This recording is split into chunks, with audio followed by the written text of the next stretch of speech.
New Dreamlandia and the Brookiebunie channel is sponsored by you, the viewers. If you'd like to support what I do, you can go ahead and go to my coffee and throw me a little money if you'd like. But for now, enjoy the episode.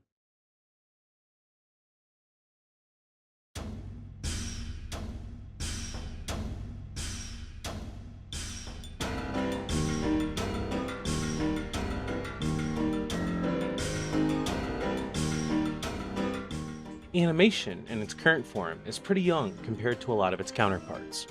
Illustration, for example, has been around for 50,000 years, one of the earliest examples being found in an Indonesian cave in July of 2024. If you look at this painting, it's clearly been worn down over time, but our little cave bro sat down, made nearly an entire mural, and thanks to modern technology, we can still see almost all of it preserved for future generations to enjoy. Which, if you think about it, is kind of insane. Humans have always had this weird obsession with taking an idea in our head and making it real. Whether that's through paintings, sculptures, stories, or eventually, making things move.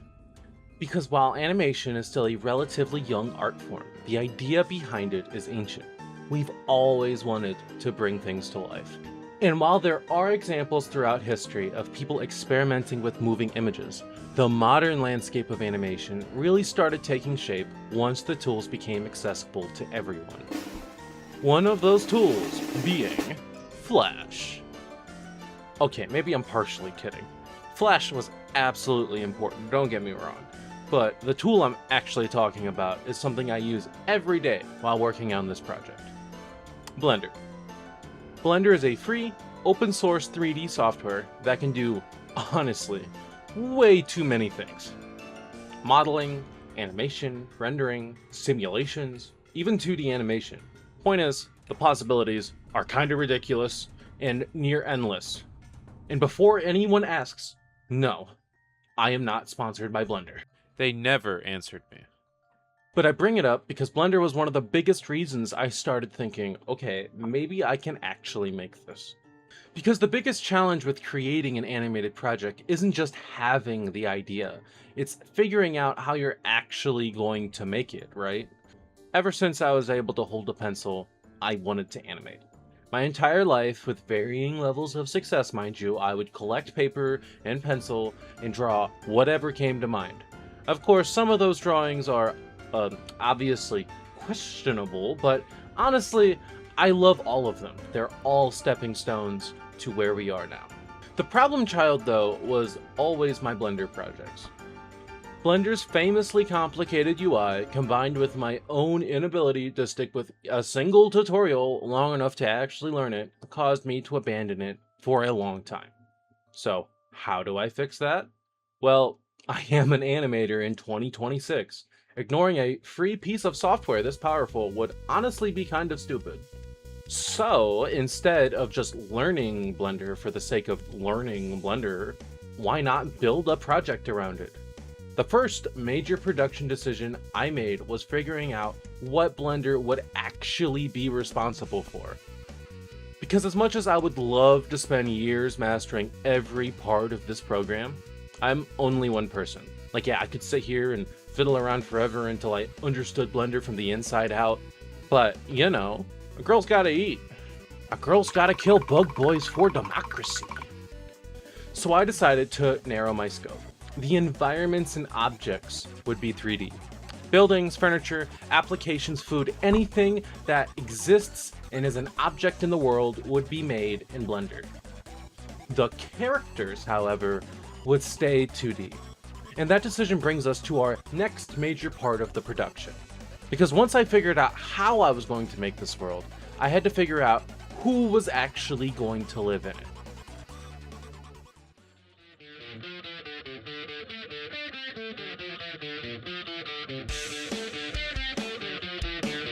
As you know, Minx was the earliest character to come together during production. Actually, she started from a sketch I made about a year ago, just a hard rock carefree girl. But while the personality was there, something was missing. A character can have a fun personality, but to make them feel like they've lived a life, they need something to drive them. They need a motivation. And what better motivation than a brother who's in the army? At the beginning of New Dreamlandia's production, I didn't exactly have a name for Minx's brother, but after much thought, I landed on the name Elias, or Eli for short. I think it's a nice name, and I also think it's very fitting for what his personality is planned to be. Let me set the scene for you though. Little Minx and her brother Eli grow up together. Eli is hardworking and talented, especially when it comes to music. Minx, being the younger sister, idolizes absolutely everything about him, and I mean everything. Then one day, that same brother has to leave Minx behind with his best friend Gia. And that's where we pick up in episode 1.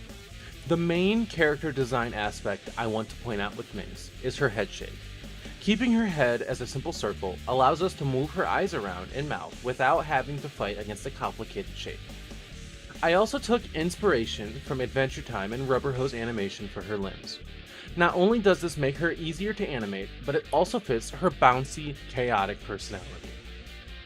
That being said, I still want her movement to feel grounded. Nothing from Fleischer's Book of Animation. Another important thing is Minx's anatomy.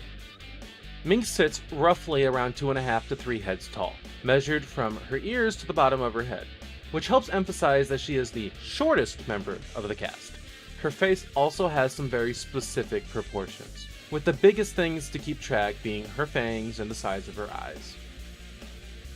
Now, I'm sure these won't stay perfectly consistent once we get into storyboarding and animation.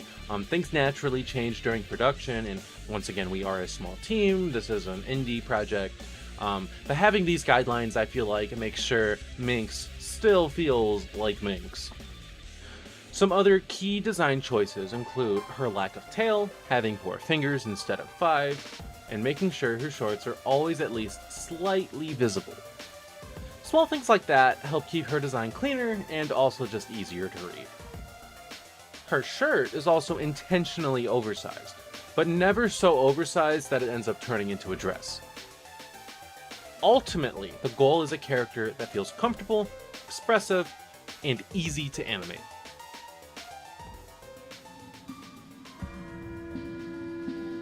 Now, if Minx is the gremlin of the group, then Gia is the caretaker.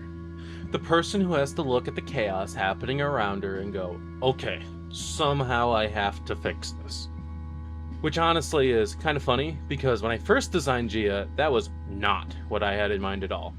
Originally, Gia was just supposed to be like a bored, cynical goth character, and also a rat. Yes, that rat right there. While I absolutely loved the idea, I realized pretty quickly that her being small would kind of create a problem.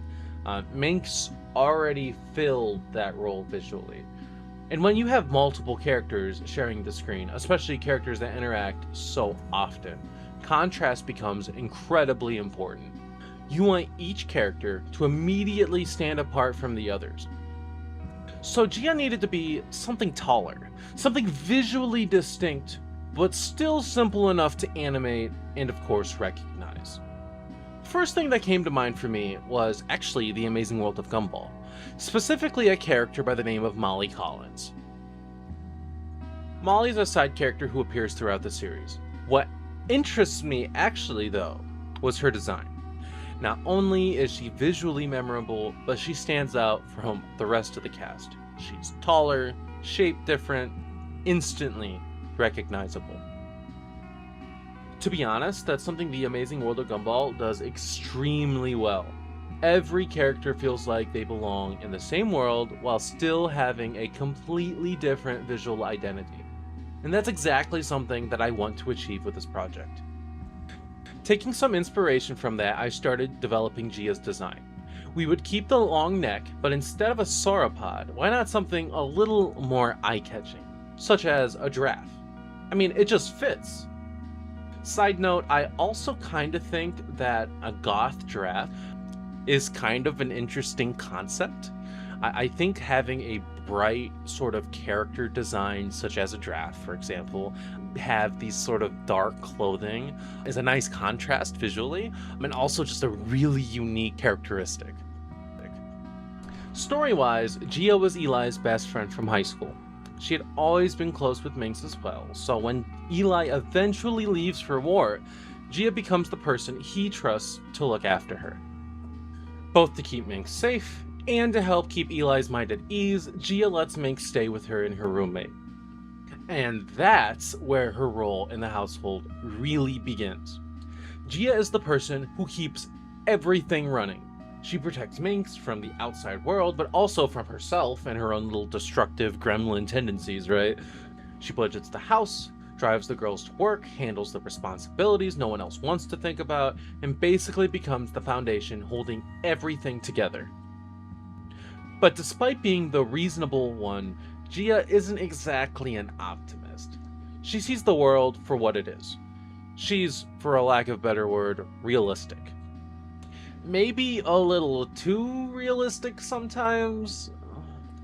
And that cynicism is what makes her such an interesting contrast to Minx.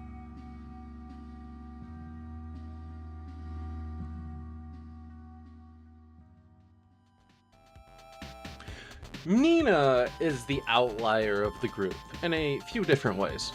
Unlike Minx and Gia, Nina never really knew Eli personally. By the time she became part of Minx's life, Eli had already left for deployment. Because of that, Nina's understanding of Eli doesn't come from memories or personal experience, it comes from the stories told by Gia and Minx. With Minx, though, it's kind of a different story. By the time the pilot begins, Nina has already spent months living alongside her. She had time to understand Minx's personality, habits, and all the little things that make her the chaotic disaster we all know and love. She's also the newest member of the group, but she technically really isn't a stranger, right? Nina's the shy, sweet, soft-spoken cinnamon roll who has slowly found herself becoming part of this weird little family. Her story also highlights her trans identity and the challenges that come with that. While that's not something the pilot itself focuses on too much, I think it helps explain who Nina is as a person and adds another layer to the way she interacts with the world around her. A person's experiences shape who they become, and Nina's experiences are no different. Design-wise, Nina was probably the biggest experiment out of the three. Since Gia already fills the role of the tall character, and Minx is the small or scrappier one, I wanted Nina to sit right in the middle. Not too tall, not too short, something a little more balanced. A deer also seemed like an obvious choice. Not only would the ears and snout give a very distinct silhouette, but it would also naturally fit her softer, more timid personality. The challenges, of course, was making sure that softness didn't turn into a boring design. The deer features gave her a unique shape, but they also came with their own set of problems.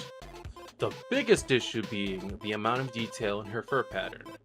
It's visually interesting, of course, but it can also become a complete nightmare when you're trying to animate consistently.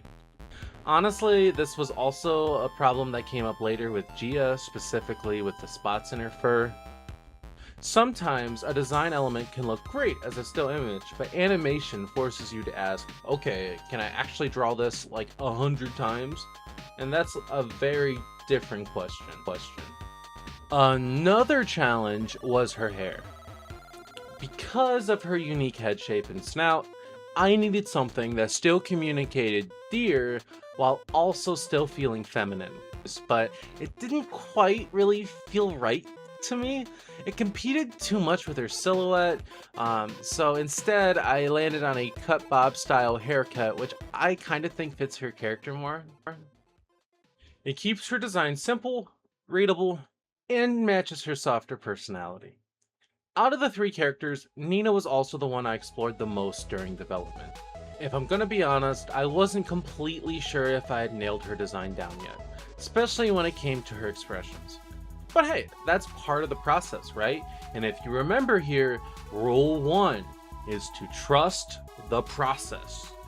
Sometimes you have to live with them for a while, animate them, vibe with them, see what works. But I'm curious what you guys think. What do you think of the design? Is there places that I could improve on? Is there places that do you think it's fine? Tell me what you think in the comments.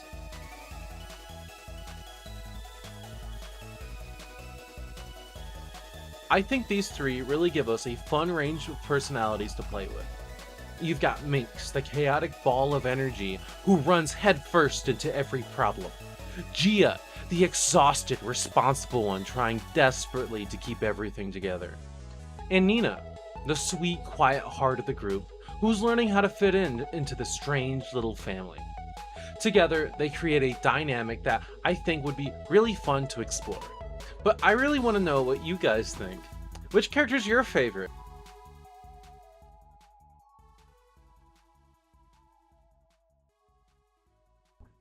And that's the end of production log 2. Thank you so much for making it this far, seriously. Whether you've been following it alongside me since the beginning, or this is your first time seeing the project, I appreciate you taking the time to watch this. I'll see you guys in the next production log. Bye bye!